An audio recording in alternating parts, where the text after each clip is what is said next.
Hello बच्चों, online classes में मैं डॉक्टर स्वाति उपाध्याय आज आप लोगों को जो नेक्स्ट टॉपिक पढ़ाने जा रही हूँ उसका नाम है क्रोमोसोमल एबिरेशंस। ठीक है, क्रोमोसोमल एबिरेशन ये हमारा टॉपिक है आज का। कल हम लोगों ने देखा था कि किस तरह से इंट्राजेनिक म्यूटेशन होता है, जीन्स के अंदर किस तरह से म्यूटेशन होता है, उसके टाइप्स हमने कल देख लिए थे। आज हम लोग क्रोमोसोमल एबिरेशंस के थ्रू किस तरह से म्यूटेशन होता है उस पर डिस्कस करेंगे। ठीक है, तो जैसे जैसे मैं आप लोगों को बताती जाऊंगी ये पॉइंट्स आप लोग अपनी कॉपी में नोट भी करते जाइएगा, जिससे आप लोगों के पास नोट्स भी प्रिपेयर हो जाए। बहुत ही सिंपल नोट्स मैंने इसमें बनाए हुए हैं। ठीक है, तो आप इन सबको लिखते जाइएगा जिससे सब क्लियर होता चला जाए। तो चलिए स्टार्ट करते हैं क्रोमोसोमल एबिरेशन। ठीक है,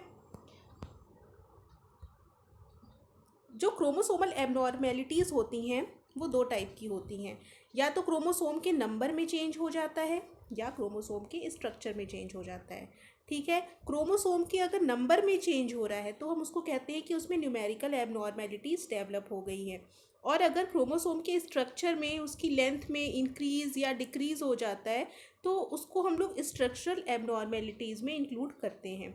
ठीक है, तो न्यूमेरिकल एबनॉर्मेलिटीज़ में जो हमारा पहला टॉपिक है जो हमें पढ़ना है वो है एन्यूप्लॉइडी का। एन्यूप्लॉइडी हमारा पहला टॉपिक है और पॉलीप्लॉइडी हमारा दूसरा टॉपिक है जो न्यूमेरिकल एबनॉर्मेलिटीज़ में आता है। किस चीज़ की न्यूमेरिकल एबनॉर्मेलिटीज़? क्रोमोसोम की। ठीक है, क्रोमोसोम का नंबर इससे डिक्रीज़ या इंक्रीज़ हो जाता है। नंबर में डिक्रीज़ या इंक्रीज़ अगर हो जाता है तो उसको न्यूमेरिकल एबनॉर्मेलिटीज़ में हम लोग काउंट करते हैं। और अगर क्रोमोसोम के स्ट्रक्चर में इंक्रीज़ या डिक्रीज़ हो रहा है तो उसको हम स्ट्रक्चरल एबनॉर्मेलिटीज़ में इंक्लूड करते हैं। ठीक है, तो न्यूमेरिकल एबनॉर्मेलिटीज़ में हम सबसे पहले पढ़ेंगे कि एन्यूप्लॉइडी क्या होता है।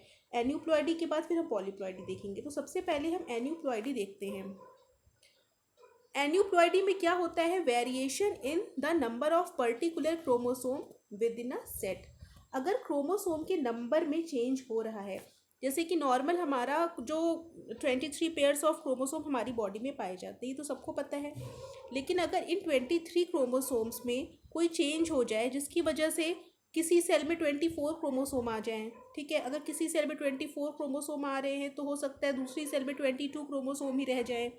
ये सब कैसे होता है? जब हमारा डिवीजन होता है, माइटोटिक सेल डिवीजन, तो माइटोटिक सेल डिवीजन में सिस्टर क्रोमेटिड्स सेपरेट होते हैं।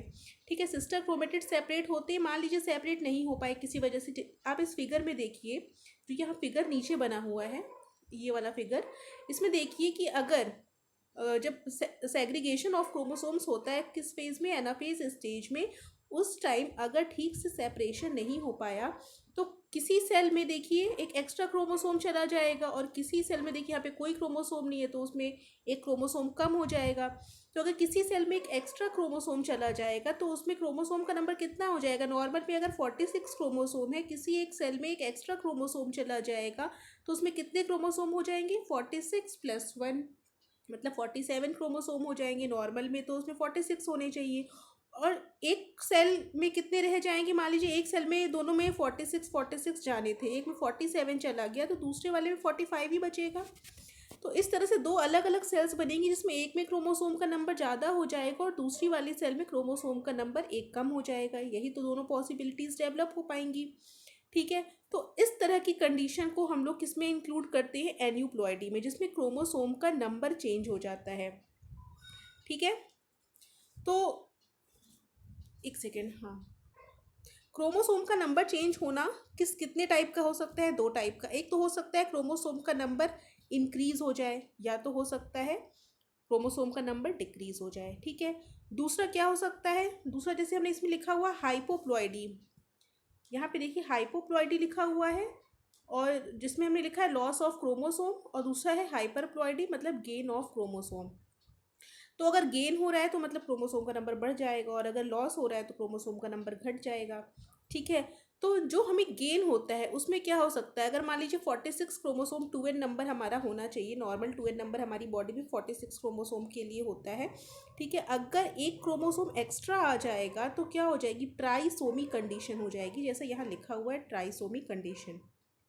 मतलब नॉर्मल में तो देखिए 2n होना चाहिए था, लेकिन एक हमारा एक्स्ट्रा क्रोमोसोम आ गया है क्योंकि सेग्रीगेशन ऑफ क्रोमेटिड्स ठीक से नहीं हो पाए, ठीक है, सिस्टर क्रोमेटिड ठीक से सेग्रीगेट नहीं हो पाए, जिसकी वजह से हमारा एक तरफ तो ज़्यादा इंक्रीज हो गई सेल के अंदर क्रोमोसोम की, यहाँ पे 2n+1 हो गया, और जो दूसरी सेल बनेगी उसमें क्या होगा, एक क्रोमोसोम कम हो जाएगा उस, क्योंकि ये क्रोमोसोम जो यहाँ पे एक्स्ट्रा ऐड हुआ है या ये वहाँ पे जाना चाहिए था, ये वहाँ ना जाके वहाँ पे एक क्रोमोसोम को कम कर देगा, तो दूसरे वाले सेल में मोनोसोमिक कंडीशन डेवलप हो जाएगी। ये बात आप लोगों को समझ में आ गई होगी कि ट्राइसोमी और मोनोसोमी दोनों एक साथ ही डेवलप हो जाएंगी अलग अलग सेल में, ठीक है। तो ट्राइसोमी अगर डेवलप हो जाएगी तो एक तरह से वो हाइपरप्लॉइडी का एग्जाम्पल हो जाएगा, मतलब क्रोमोसोम एक एक्स्ट्रा आ जाएगा, और अगर हाइपोप्लॉइडी हो जाती है तो क्रोमोसोम का मतलब एक वहाँ कम हो जाएगा। इसी तरह से टेट्रासोमी हो सकती है। टेट्रासोमी होगी तो क्या होगा, दो अलग अलग क्रोमेटिड्स ठीक से सेपरेट नहीं हो पाएंगे, तो उसमें क्या होगा, वो एक तरफ चले जाएंगे, और जहाँ पे उनको जाना चाहिए वहाँ पे क्या होगा, उनका नंबर कम हो जाएगा। तो अगर दो क्रोमोसोम एक्स्ट्रा आ जाते हैं तो वो टेट्रासोमिक कंडीशन हो जाती है, और अगर दो क्रोमोसोम दूसरी वाली सेल में से कम हो जाते हैं तो वहाँ पे क्या होगा, नलीसोमिक कंडीशन हो जाएगी, ठीक है। वहाँ पे क्रोमोसोम जा रहे थे, वहाँ गए ही नहीं, पूरे के पूरे यहीं आ गए, टेट्रासोमी बना लिए, ठीक है। तो यहाँ पे क्या हो जाएगा, एक जगह नलीसोमी की कंडीशन हो जाएगी, दूसरी तरफ टेट्रासोमी की कंडीशन हो जाएगी, ठीक है। इतना क्लियर हो गया सबको। अब इसके बाद हम नेक्स्ट देखते हैं कि मियोटिक नॉन डिसजंक्शंस कैसे होते हैं। हमने जो आप लोगों को बताया कि क्रोमोसोम कम हो जा रहे हैं या ज़्यादा हो जा रहे हैं, किस तरह से डिवीजन में ये सब चीज़ें होती हैं एग्जीक्यूट, ये आप समझ लीजिए।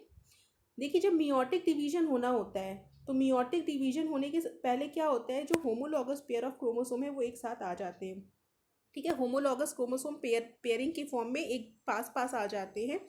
मतलब क्या होता है, 23 पेयर्स ऑफ क्रोमोसोम एक साथ इकट्ठे हो जाते हैं। तो जो पहला मियोटिक डिवीजन होता है, मियोटिक डिवीजन में दो टाइप के डिवीजन होते हैं। पहले मियोसिस, मतलब पहला जो डिवीजन होता है वो मियोटिक 1 कहलाता है, दूसरा वाला क्या होता है, मियोटिक 2 कहलाता है। तो मियोटिक 1 डिवीजन में क्या होता है कि जो 23 क्रोमोसोम पेयर बना लिए होते हैं वो सेपरेट होते हैं, ठीक है। 23 होमोलॉगस क्रोमोसोम के पेयर जो होते हैं वो सेपरेट होते हैं। मतलब क्या होगा कि 23 क्रोमोसोम एक जगह आ जाएंगे और 23 क्रोमोसोम दूसरी जगह चले जाएंगे। यही पहले डिवीजन में यही होता है। जब मियोसिस में जो पहला डिवीजन होता है उसमें क्रोमोसोम का नंबर आधा हो जाता है, और इसी वजह से हम इसको रिडक्शन डिवीजन भी कहते हैं, ठीक है।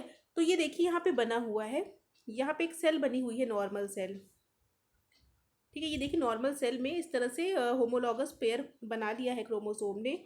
अब क्या होता है, पहले मियोटिक डिवीजन में ये होमोलॉगस पेयर का एक पेयर था वो एक सेल में, दूसरा पेयर दूसरे सेल में जाना था, लेकिन हुआ नहीं। यहाँ लिखा है ना, फर्स्ट डिवीजन में अगर नॉन डिसजंक्शन हो गया तो क्या होगा, दोनों क्रोमोसोम जो अलग अलग सेल में जाने थे, एक इस सेल में जाना था एक इस सेल में जाना था, ठीक है, तो ऐसा जा नहीं पाए, वो एक ही सेल में आ गए क्योंकि सेपरेशन ठीक से नहीं हुआ। तो होमोलॉगस पेयर एक ही सेल के अंदर आ गए, दूसरे सेल में कुछ गया ही नहीं, ठीक है। इस तरह से एक कंडीशन हो गई। अब क्या होगा, जब ये दूसरा डिवीजन होगा तो ये वाली सेल डिवाइड करेगी। अब इसके क्रोमेटिड सेपरेट होंगे तो इस तरह से दो सेल बन जाएंगी, ठीक है, दो सेल बन जाएंगी जिसमें दोनों क्रोमेटिड इनके सेपरेट हो जाएंगे। इस वाली सेल का डिवीजन होगा तो क्या होगा, इसमें कुछ है ही नहीं, तो इस तरह की दो सेल्स इसमें बन जाएंगी, ठीक है। तो जो हमारा मियोसिस जब खत्म होगा तो हमारे पास किस तरह की कंडीशन आ जाएगी, पहली कंडीशन ये आ जाएगी, दूसरी कंडीशन ये आ जाएगी, तीसरी कंडीशन ये और चौथी कंडीशन ये आ जाएगी। इस तरह की 4 सेल बनेंगी जिसमें 2 सेल में तो हमारे क्रोमोसोम्स होंगे डबल अमाउंट में, और 2 सेल ऐसी बनेंगी जिसमें क्रोमोसोम होंगे ही नहीं क्योंकि वो एक ही सेल में चले गए हैं। अब क्या होगा, मियोसिस के बाद जो चीज़ें बनती हैं हम उनको कहते हैं गैमीट्स की फॉर्मेशन। तो ये जितने भी चारों बने हैं ये गैमीट्स, ठीक है। अब क्या होगा, अब इन सारे गैमीट्स को किसी दूसरे गैमीट के साथ फ्यूज़ होना होगा। अगर ये मैटरनल गैमीट्स हैं तो इनको पैटर्नल गैमीट्स के साथ फ्यूज़ होना होगा, या अगर ये पैटर्नल है तो इनको मैटरनल के साथ फ्यूज़ होना होगा। तो एक तरह से ये हैप्लॉइड गैमीट देखिए दूसरे पेरेंट का आएगा, और इनकी अपना जो क्रोमोसोम है इनमें इंडिविजुअली ये 4 सेल्स जो बनी 1 2 3 4, इन चारों सेल में अपना ये हैप्लॉइड गैमीट अपना क्रोमोसोम डाल देगा, ठीक है। तो पहले वाले में अगर ये क्रोमोसोम अपना डालेगा तो ये वाली कंडीशन हो जाएगी ट्राइसोमिक, ठीक है, ट्राइसोमिक कंडीशन हो जाएगी। दो पहले से इसके पास थे, दो पहले से इसके पास थे और एक यहाँ से आ गया, तो ये कंडीशन हो जाएगी। इसी तरह से इस वाली सेल में भी ट्राइसोमिक कंडीशन हो जाएगी, दो इसके खुद के थे, एक ये हैप्लॉइड गैमीट से आ गया। लेकिन इन दोनों सेल्स में क्या होगा, ये जो ये वाली सेल है और जो ये वाली सेल है इन दोनों में खुद का तो कोई क्रोमोसोम है नहीं, तो क्या होगा, जो हैप्लॉइड गैमेट इन लोगों को देगा, ठीक है, वही इनके पास आएगा। उसके अलावा तो इनके पास और कोई क्रोमोसोम होगा ही नहीं। तो एक तरह से इनके पास एक ही पेयर क्रोमोसोम आ पाएगा, तो इसको हम मोनोसोमिक कंडीशन कहते हैं। ठीक है, ये सबको क्लियर हो रहा है आई थिंक। तो इस तरह से हमने देखा कि पहले डिवीजन में अगर प्रॉपर सेग्रीगेशन नहीं हो पाता है तो ये कंडीशन डेवलप होती है ट्राइसोमिक और मोनोसोमिक की। मतलब 2 ट्राइसोमिक की सेल्स डेवलप हो जाएंगी, 2 मोनोसोमिक की सेल्स डेवलप हो जाएंगी। अब देखिए, अगर पहला डिवीजन नॉर्मली सही होता है सब कुछ, लेकिन अगर दूसरे डिवीजन में दिक्कत आ जाती है तो क्या होता है। देखिए, इसमें जो दूसरी कंडीशन बनी हुई है, इसमें ये सेल थी, इसने अपना दोनों होमोलॉगस पेयर ऑफ क्रोमोसोम अलग अलग सेल में भेज दिया। नॉर्मली जैसा होना चाहिए वैसा ही हुआ यहाँ पर। लेकिन जब जो इसमें दूसरा मियोटिक डिवीजन हुआ, जिसको हम माइटोसिस डिवीजन भी कहते हैं, उसमें क्या हो गया, इस वाली सेल में तो नॉर्मली ये दोनों क्रोमेटिड सेपरेट हो गए। जो ये वाली सेल से 2 सेल बनी, इसमें दोनों क्रोमेटिड सेपरेट हो गए, तो इसमें कोई दिक्कत नहीं हुई। लेकिन ये वाला जो ये वाली जो सेल थी, ये जब फर्दर डिवाइड हुई तो इसमें क्या हुआ, नॉन डिसजंक्शन की वजह से एक में तो क्रोमेटिड सारे दोनों चले गए, एक में कुछ भी नहीं गया। ऐसी कंडीशन डेवलप हो गई। अब क्या होगा, 4 सेल, ये हमारी 4 सेल इस मियोटिक डिवीजन के अंत में बन गई। अब फिर से वही कंडीशन होगी, हैप्लॉइड गैमेट आएगा, अपना क्रोमोसोम इसमें डालेगा नॉर्मल डिप्लॉइड कंडीशन मेंटेन करने के लिए। तो ये वाली सेल और ये वाली सेल तो एकदम नॉर्मल बनेंगी डिप्लॉइड, इसको हम लोग कहेंगे डाइसोमिक, इसलिए इसमें नॉर्मल लिखा हुआ है। लेकिन जो ये वाली सेल और ये वाली सेल होगी, ये फिर से इसमें गड़बड़ी हो जाएगी। इसमें 2 क्रोमोसोम थे, एक और आ जाएगा, तो ये ट्राइसोमिक कंडीशन हो जाएगी। इसमें कुछ भी नहीं था, इसमें एक ही क्रोमोसोम हैप्लॉइड गैमेट का जो होगा वही आ पाएगा, तो यहाँ मोनोसोमिक कंडीशन डेवलप हो जाएगी। तो यहाँ हमने ये देखा कि अगर मियोटिक डिवीजन के पहले फेज में ही गड़बड़ी हो जाती है तो एक भी सेल नॉर्मल नहीं बन पाती। अगर पहले ही में प्रॉब्लम हो जाती है, जैसे यहाँ पे पहला जो डिवीजन था उसी में नॉन डिसजंक्शन हुआ, क्रोमेटिड्स या क्रोमोसोम सेपरेट नहीं हो पाए ठीक से, तो यहाँ पे देखिए एक भी सेल नॉर्मल नहीं बनी है। लेकिन अगर मियोटिक डिवीजन में पहले कंडीशन में सब कुछ सही रहता है, दूसरे में प्रॉब्लम आ जाती है, तो हमारी जो 2 सेल बनती हैं ये तो नॉर्मल बनती हैं, लेकिन जो ये दोनों सेल बनेंगी वो दोनों एबनॉर्मल बनेंगी। ठीक है, इस तरह से अलग अलग कंडीशन में नॉन डिसजंक्शन होने पे अलग अलग टाइप की सेल्स बन जाती हैं। तो ये हमने देखा किस तरह से मियोटिक नॉन डिसजंक्शन की वजह से क्रोमोसोम नंबर में चेंज हो जाता है। ठीक है, उसके बाद देखिए पॉलीप्लॉइडी। अभी तक हमने देखा कि क्रोमोसोम में क्या होता है, एक जगह से नॉन डिसजंक्शन होता है तो हमारा एक जगह तो इंक्रीज हो जाता है और दूसरी सेल में डिक्रीज हो जाता है क्रोमोसोम का नंबर। लेकिन अगर पॉलीप्लॉइडी हो रही है तो पॉलीप्लॉइडी का मतलब ये है बॉडी की हर एक सेल में जो हमारा normal diploid number of chromosome था, मीन्स 46 क्रोमोसोम नॉर्मल 2n के फॉर्म में होते थे। ठीक है, वो अब 2n ना होके मान लीजिए 3n 4n 5n 6n या कितने 10n हो जाए। अगर प्लॉइडी लेवल ही चेंज हो जाए पूरी बॉडी की, ये पूरी बॉडी की प्लॉइडी लेवल को चेंज करता है हर एक सेल की। ठीक है, तो उसको हम लोग कहते हैं कि प्लॉइडी चेंज हो गई। अगर प्लॉइडी चेंज होगी तो नॉर्मल जो क्रोमोसोम 2n हमारी बॉडी में होना चाहिए वो 2n ना रह के कुछ और n हो जाएगा, जिसको हम कह सकते हैं n नंबर ऑफ क्रोमोसोम बन जाएंगे। अगर मान लीजिए कि यहाँ पे n की जगह 2 होगा, नॉर्मल कंडीशन में 2 होना चाहिए, लेकिन यहाँ पे 4n भी हो सकता है, 3n भी हो सकता है, 6n कुछ भी हो सकता है। उसके बेसिस पे हम इसको ट्रिप्लॉइड, टेट्राप्लॉइड और पेंटाप्लॉइड कहते हैं। ठीक है, जैसे इसमें देखिए नीचे डायग्राम दिया हुआ है, इसमें ट्रिप्लॉइड कंडीशन बनाई हुई है, जिसमें हर एक क्रोमोसोम के 3-3 सेट हो गए हैं। नॉर्मल कंडीशन में तो हमारी बॉडी में मान लीजिए 2 सेट पाए जाते हैं, लेकिन अगर हर एक क्रोमोसोम के 3-3 सेट होने लग जाए हर एक सेल में तो क्या होगा, वो कंडीशन कहलाएगी ट्रिप्लॉइड। इसी तरह से हर एक क्रोमोसोम के अगर 4-4 सेट होने लग जाएंगे तो वो टेट्राप्लॉइड कंडीशन कहलाएगी। इसी तरह से पेंटाप्लॉइड में हर एक क्रोमोसोम में 5 पेयर होने लग जाएंगे। इसमें क्या ऐसा नहीं होगा कि किसी में 5 हो रहे हैं तो किसी में 3 ही रह गए, या किसी में 3 हो रहे हैं तो किसी में 1 ही रह गए, ऐसा नहीं होगा। पूरी बॉडी के हर एक सेल में क्रोमोसोम का नंबर चेंज अगर हो जाता है तभी हम उसको बोलेंगे कि प्लॉइडी लेवल चेंज हुआ, अदरवाइज हम उसको ट्राइसोमी एन्यूप्लॉइड ही बोलेंगे। ठीक है, या तो क्रोमोसोम नंबर बढ़ेगा किसी में या तो घटेगा पूरी, लेकिन अगर पूरा ही प्लॉइडी लेवल चेंज हो जा रहा है तभी हम उसको बोलेंगे कि वो ट्रिप्लॉइड हो रहा है या टेट्राप्लॉइड या पेंटाप्लॉइड। ठीक है, कुछ भी हो सकता है इसमें से। तो ये कुछ केमिकल ये हम लोग एग्रीकल्चर में यूज़ करते हैं। इसका मेन जो हमको देखने को मिलता है इसका कह सकते हैं एडवांटेज वो एग्रीकल्चर वाली फील्ड में देखने के लिए मिलता है, जिसमें प्लॉयडी लेवल बढ़ाया जाता है पर्टिकुलर किसी ट्रेट को ज़्यादा अमाउंट में एक्सप्रेस करने के लिए। ठीक है, तो पॉलीप्लॉयडी भी आप लोगों को समझ में आ गई होगी, इसमें बहुत कोई दिक्कत वाली बात नहीं है। अब देखिए, अभी तक हमने क्या पढ़ा, न्यूमेरिकल एबनॉर्मेलिटीज़। न्यूमेरिकल एबनॉर्मेलिटीज़ में या तो एन्यूप्लॉयड कंडीशन होती है या तो पॉलीप्लॉयड कंडीशन होती है। अब हम पढ़ेंगे स्ट्रक्चरल एबनॉर्मेलिटीज़, ये बहुत ही ईजी है। स्ट्रक्चरल एबनॉर्मेलिटीज़ में क्या होता है, या तो देखिए इसमें पहला लिखा हुआ है amount of genetic information in the chromosome can change.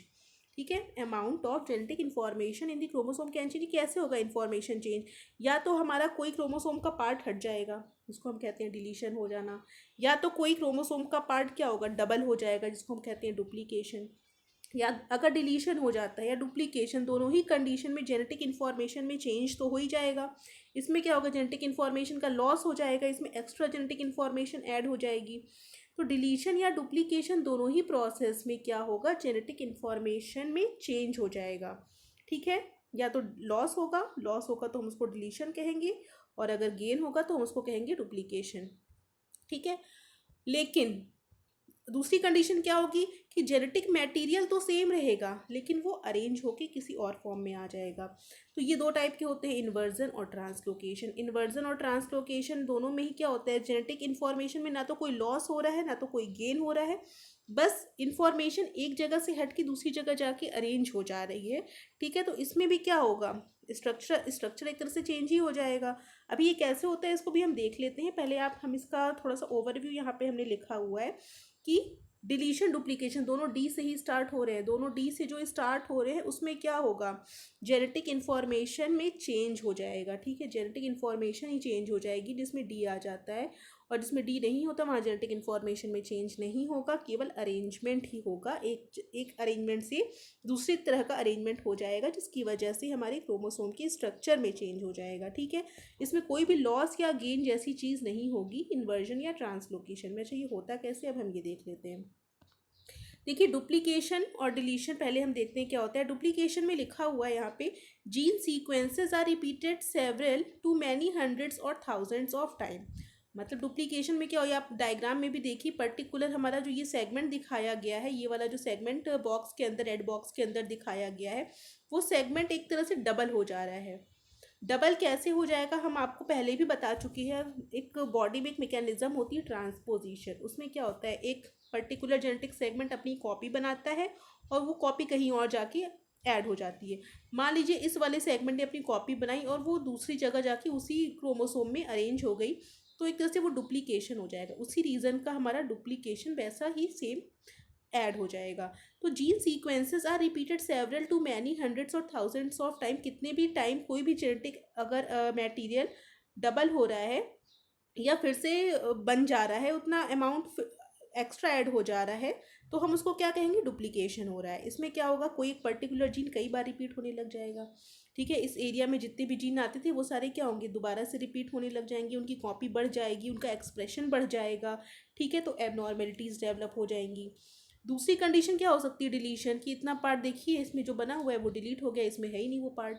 ठीक है, वो या तो डिग्रेड हो गया होगा यहाँ से डिलीट होने के बाद, या किसी और जगह जाके ऐड होके वहाँ पे एबनॉर्मेलिटी कॉज कर रहा होगा, लेकिन इस वाले क्रोमोसोम से तो ये हट गया। ठीक है, तो इस तरह से हम कह सकते हैं यहाँ से लॉस हो गया उस पर्टिकुलर, यहाँ पे जो भी जीन था एक तरह से वो नहीं रह गया, उसका ट्रांसक्रिप्शन ट्रांसलेशन पॉसिबल नहीं हो पाएगा। ठीक है, तो इस तरह से हमारे में एबनॉर्मेलिटी डेवलप हो जाएगी बॉडी में, कोई ना कोई एबनॉर्मेलिटी, जिसको डिजीजेस या जेनेटिक डिसऑर्डर में हम पढ़ेंगे। उसके बाद जो हमने पढ़ा था कि लॉस या गेन नहीं होता है जिनमें, ठीक है, केवल अरेंजमेंट होता है। वो अरेंजमेंट कितने टाइप का होता है, तो ट्रांसलोकेशन होगा या तो इन्वर्जन होगा, इन्हीं दोनों टाइप के अरेंजमेंट्स होते हैं। ट्रांसलोकेशन में क्या होगा, exchange of segment DNA between non homologous chromosome. जो नॉन होमोलॉगस क्रोमोसोम पेयर होंगे उनके बीच में अगर सेगमेंट का आदान प्रदान हो रहा है, देखिए यहाँ से उठ के यहाँ चला जा रहा है और यहाँ से उठ के यहाँ चला आ रहा है, तो ये जो हमारा हुआ, जो नया बना, उसमें इस तरह से रीअरेंज्ड फॉर्म में बन गया ट्रांसलोकेशन। ट्रांसलोकेशन में मतलब दो अगर क्रोमोसोम है जो नॉन होमोलॉगस है, होमोलॉगस पेयर नहीं है। होमोलॉगस पेयर में होगा तो कोई फर्क ही नहीं पड़ेगा, लेकिन अगर नॉन होमोलॉगस क्रोमोसोम के बीच में इस तरह से जेनेटिक मटेरियल आपस में रीअरेंज हो रहे हैं, एक का पार्ट दूसरे पार्ट में, पहले का पार्ट दूसरे पार्ट में, दूसरे का पहले में अगर आ जा रहा है, तो हम उसको कहेंगे ट्रांसलोकेशन। ट्रांस मतलब इधर से उधर, उधर से इधर, ठीक है। उसके बाद देखिए इन्वर्जन होता है। इन्वर्जन में क्या होता है कि पर्टिकुलर कोई सेगमेंट है, ठीक है, वो यहाँ से, जैसे मान लीजिए यहाँ से कोई पर्टिकुलर सेगमेंट यहाँ से उखड़ा और दूसरी उसी क्रोमोसोम में उल्टे फॉर्म में अरेंज हो गया। जैसे जैसे वो उसको इस फॉर्म में जुड़ना था तो वो इस फॉर्म में जुड़ गया, उल्टे ओरिएंटेशन में जुड़ गया, तो हम इसको क्या कहेंगे, इन्वर्टेड फॉर्म में, ठीक, इन्वर्जन हो गया एक तरह से। इसको आप लोग नॉर्मल भी बना सकते हैं, जैसे इसमें बना हुआ है आप उस तरह से भी बना सकते हैं। नॉर्मली भी आप किसी एक सेगमेंट को कलर करके दिखा सकते हैं, फिर उस कलर को रिपीट कर सकते हैं, उसको डिलीट कर सकते हैं, या उसको अरेंज कर सकते हैं, या उसको इन्वर्टेड कर सकते हैं। तो इन्वर्जन में क्या होगा, कोई पर्टिकुलर डीएनए सेगमेंट किसी क्रोम में होगा तो वो रिवर्स डायरेक्शन में एक जगह से निकल के दूसरे दूसरे क्रोमोसोम में अगर घुसेगा तो रिवर्स ओरिएंटेशन में घुस जाएगा, तो इसी को हम कहेंगे इन्वर्जन हो गया। तो इस तरह से आपने देखा कि हमारे जो ये वाले इवेंट हैं जिसको हम कह सकते हैं स्ट्रक्चरल एबनॉर्मेलिटीज़, वो 4 टाइप की होती हैं, डिलीशन, डुप्लीकेशन, इन्वर्जन और ट्रांसलोकेशन। ये बहुत ही सिंपल है, आप सबको समझ में आ गया होगा। इसको एक बार फिर से रिवाइज कर लीजिएगा। इसमें हमने क्या पढ़ा, मैं एक बार फिर से आप लोगों को रिवाइज करा देती हूँ। सबसे पहले हम लोगों ने पढ़ा था कि अगर हमारा 2 तरह से न्यूमेरिकल एबनॉर्मेलिटीज़ की वजह से या स्ट्रक्चरल एबनॉर्मेलिटीज़ की वजह से क्रोमोसोम में चेंज होता है। न्यूमेरिकल एबनॉर्मेलिटी होगी तो क्रोमोसोम का नंबर चेंज होगा, स्ट्रक्चरल एबनॉर्मेलिटी होगी तो क्रोमोसोम का स्ट्रक्चर चेंज होगा। नंबर कैसे कैसे चेंज हो सकता है, एन्यूप्लॉइडी की वजह से, जिसमें लॉस या गेन होगा, अलग अलग सेल में, एक सेल में गेन होगा दूसरे में लॉस होगा। दूसरा हमने क्या पढ़ा कि प्लॉइडी लेवल चेंज भी हो सकता है। प्लॉइडी लेवल चेंज किसी केमिकल से करवाए जाते हैं, जिससे पूरे सेल में क्रोमोसोम का नंबर इंक्रीज कर जाता है, ठीक है। जैसे हैप्लॉइड से डिप्लॉइड बन जाना, डिप्लॉइड से फिर टेट्राप्लॉइड बन जाएगा या ट्रिप्लॉइड बन जाएगा। इस तरह की कंडीशन हमें हैप्लॉइडी लेवल चेंज करती है, जो एग्रीकल्चरल फील्ड में हमारे काफ़ी यूज़ की जाती है। उसके बाद स्ट्रक्चरल एबनॉर्मेलिटीज़ हमने पढ़ा कि कितने टाइप के होते हैं और वो किस तरह से होते हैं, ये भी हमने देख लिया, उनकी हमने सारी डेफिनेशन भी देख ली, ठीक है। तो आज के लिए इतना ही रखते हैं। अब इन सारी जो क्रोमोसोमल एबनॉर्मेलिटीज़ की वजह से जो डिजीज़ेस कॉज होती हैं, उन डिजीज़ेस के बारे में हम कल पढ़ेंगे एक एक करके। सबको समझ में भी आता जाएगा क्योंकि अब सबको ये समझ में आ गया है कि क्रोमोसोमल एबनॉर्मेलिटीज़ डेवलप कैसे होती हैं। तो अब डिजीज़ेस भी उसी के साथ साथ समझ में आती जाएंगी बहुत आसानी से। तो आज के लिए इतना ही रखते हैं, ठीक है। Thank you.